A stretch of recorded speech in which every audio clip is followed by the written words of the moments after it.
अस्सलामुअलैकुम स्टूडेंट्स। आज हम रेशियो एंड प्रोपोर्शन का एक इंटरेस्टिंग क्वेश्चन सॉल्व करेंगे। क्वेश्चन में हमें दो सिमिलर सिलिंड्रिकल वाटर टैंक्स दिए गए हैं। सिमिलर का मतलब है कि उनकी शेप एक जैसी है, लेकिन साइज डिफरेंट हो सकता है। हमें उनकी हाइट्स का रेशियो यानी निस्बत दी गई है, जो कि 5:3 है। इसके अलावा बड़े टैंक का सरफेस एरिया बताया गया है, जो कि 250 स्क्वायर मीटर्स है, और हमें छोटे टैंक का सरफेस एरिया मालूम करना है। चलें, सबसे पहले हम वो सारी इंफॉर्मेशन लिख लेते हैं जो हमें क्वेश्चन में दी गई है, ताकि हमारे लिए सॉल्यूशन आसान हो जाए। हम बड़े टैंक को टैंक 1 और छोटे टैंक को टैंक 2 का नाम दे देते हैं। जैसा कि आप स्क्रीन पर देख सकते हैं, उनकी हाइट्स का रेशियो है L1/L2 = 5/3। बड़े टैंक का एरिया, जिसे हमने A1 कहा है 250 स्क्वायर मीटर्स, और छोटे टैंक का एरिया यानी A2 हमें फाइंड करना है। अब इस क्वेश्चन को सॉल्व करने के लिए हमें सिमिलर शेप्स की एक बहुत इंपॉर्टेंट प्रॉपर्टी याद करनी होगी। ये प्रॉपर्टी कहती है कि जब दो शेप्स सिमिलर होती हैं, तो उनके सरफेस एरियाज का रेशियो उनकी करस्पॉन्डिंग लेंथ्स के रेशियो के स्क्वायर के बराबर होता है।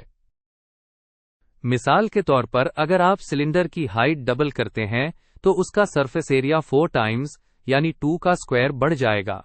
इसी फॉर्मूला को हम अपने टैंक्स के प्रॉब्लम पर अप्लाई करेंगे।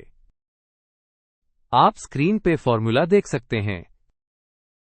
एरिया 1 डिवाइडेड बाय एरिया 2 बराबर है लेंथ 1 डिवाइडेड बाय लेंथ 2 के होल स्क्वायर के। हमारे केस में यह फॉर्मूला बन जाएगा A1/A2 equals bracket L1/L2 bracket close whole square. यह फॉर्मूला इस क्वेश्चन की है, इसे अच्छी तरह समझ लें। अब हम इस फॉर्मूला में वो वैल्यूज पुट करेंगे जो हमें पता है।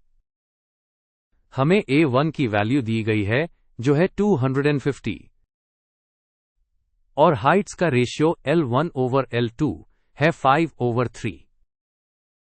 इन वैल्यूज को फॉर्मूला में डालने के बाद हमारी इक्वेशन बन जाएगी 250/A2 equals bracket 5/3 bracket close square. Next step में हम इक्वेशन की राइट हैंड साइड को आसान बनाएंगे। हमें ब्रैकेट 5/3 ब्रैकेट क्लोज का स्क्वायर निकालना है।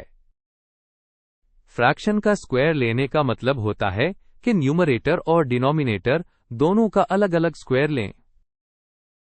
तो 5 का स्क्वायर होगा 5 टाइम्स 5 यानी 25, और 3 का स्क्वायर होगा 3 टाइम्स 3 यानी 9। इस तरह हमारी इक्वेशन अब बन गई है 250/A2 इक्वल्स 25/9। देखें, A2 जो हमें मालूम करना है, वो अभी डिनोमिनेटर में है। इसको सॉल्व करने के लिए आसान तरीका ये है कि हम इक्वेशन की दोनों साइड्स को इन्वर्ट कर दें, यानी उल्टा कर दें। जब हम ऐसा करते हैं तो 250/A2 बन जाएगा A2/250, और 25/9 बन जाएगा 9/25। ऐसा करने से इक्वालिटी पर कोई फर्क नहीं पड़ता, और हमारा अननोन A2 न्यूमरेटर में आ जाता है। अब A2 को बिल्कुल अकेला करने के लिए, यानी आइसोलेट करने के लिए, हम इक्वेशन की दोनों साइड्स को 250 से मल्टीप्लाई करेंगे। जब हम लेफ्ट साइड को 250 से मल्टीप्लाई करेंगे, तो वो नीचे वाले 250 से कैंसिल हो जाएगा और सिर्फ A2 रह जाएगा, और राइट साइड बन जाएगी 9/25 मल्टीप्लाइड बाय 250। चलें, अब इसको कैलकुलेट करते हैं। कैलकुलेशन आसान करने के लिए हम पहले 250 को 25 से डिवाइड कर सकते हैं। हम जानते हैं कि 25 टाइम्स 10 होता है 250। तो जब हम 250 को 25 से डिवाइड करेंगे, तो हमें 10 मिलेगा। आप स्क्रीन पर देख सकते हैं कि हमने 25 को न्यूमरेटर और डिनोमिनेटर दोनों से कैंसिल कर दिया है। पिछले स्टेप में सिंप्लीफिकेशन के बाद हमारे पास बचा है A2 इक्वल्स 9 टाइम्स 10। ये बहुत सिंपल मल्टीप्लिकेशन है। 9 को 10 से मल्टीप्लाई करने पर 90 आता है। लिहाजा A2 की वैल्यू है 90। तो बच्चों, हमारा फाइनल आंसर आ गया है।